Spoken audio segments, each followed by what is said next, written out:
Hi, Dr. Huntington here. In this video, we're going to look at the connection between your gut, that's your small and large intestine, and your brain, specifically as it relates to attention. Now, there's more and more research coming out every year that demonstrates just how strong that connection really is. In fact, many researchers call the gut the second brain, and for good reason. Embedded in the wall of your gut is your enteric nervous system. And this system contains literally hundreds of millions of neurons. And it's becoming clear that this system is part of a two-way communication pathway, where your brain's activity is influencing the microbes in your gut. And the microbes in your gut are influencing your brain, because they make neurotransmitters and metabolites that actually act on your brain.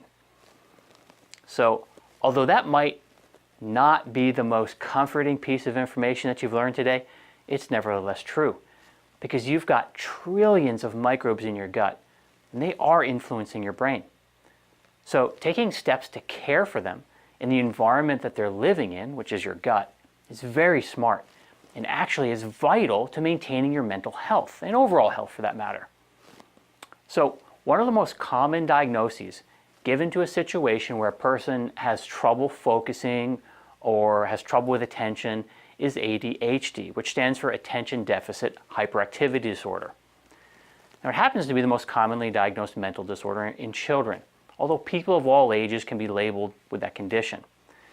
The symptoms that typically lead to this diagnosis have to do with mood or behavior. And some examples are like problems with focus, impulse control, or agitation and anxiety. Now, there's likely many contributing factors to these sorts of symptoms, but one thing is absolutely clear to any doctor that uses nutrition to help their patients, and that's that these sorts of symptoms can be caused by what you eat or problems in your gut. So if you've been labeled as ADHD or you have mental or emotional problems, you'll find that you feel a lot better, and maybe your symptoms will completely resolve when you handle your diet and the health of your gut. Okay, from a dietary standpoint, here's what you need to do.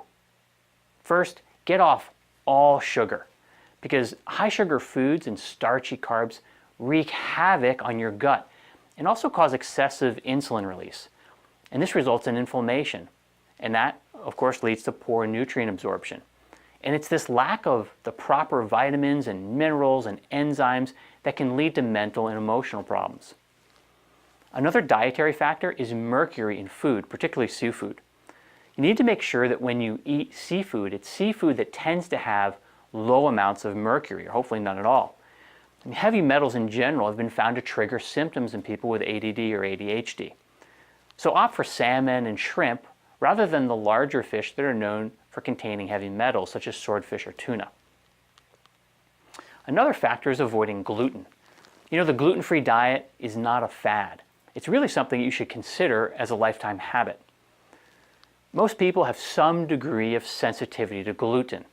And of course, I haven't tested everybody, but that's based on thousands of patient tests that myself and other doctors have done. Now, gluten is not good for anyone, whether you're sensitive or not, because it affects the lining of your gut. Now, gluten has also been linked to numerous neurological conditions, including ADHD.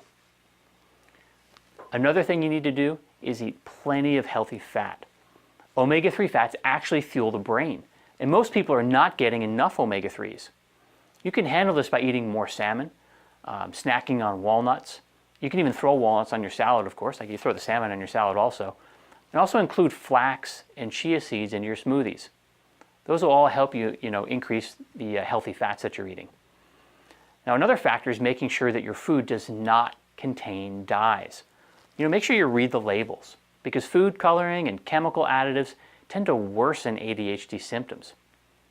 Now, in terms of overall food purchasing and ordering, you want to make sure that you're choosing organic food whenever possible, because pesticides are directly related to brain disorders that affect behavior. And of course, your organic food is going to be free of those things, or at least have much less of those pesticides on them.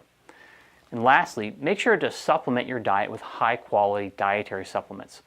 The key ones that really support mental and emotional problems, or I should say mental and emotional health, are fish oil, vitamin D. Make sure your D is with K2. You always want to make sure you take vitamin D with K2.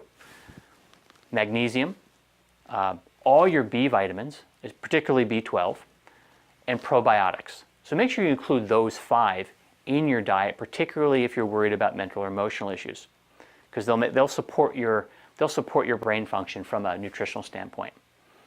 Okay, so the big takeaway here is this: an unhealthy gut will lead to poor brain function and negatively influence behavior. And anyone who's experiencing symptoms of ADHD should be extra diligent in maintaining a healthy diet and a healthy gut. Take high-quality vitamins to help fill in the gaps left by an imperfect diet. I mean, none of us are perfect. But even if you're close to perfect, you have to take into consideration the fact that the food we're eating isn't perfect. And so your dietary supplements are going to help fill in those gaps. Okay, so if you have friends or family, particularly children who are struggling with mental or emotional problems, please share this video as it might unlock some mysteries for them. Okay, thanks for watching.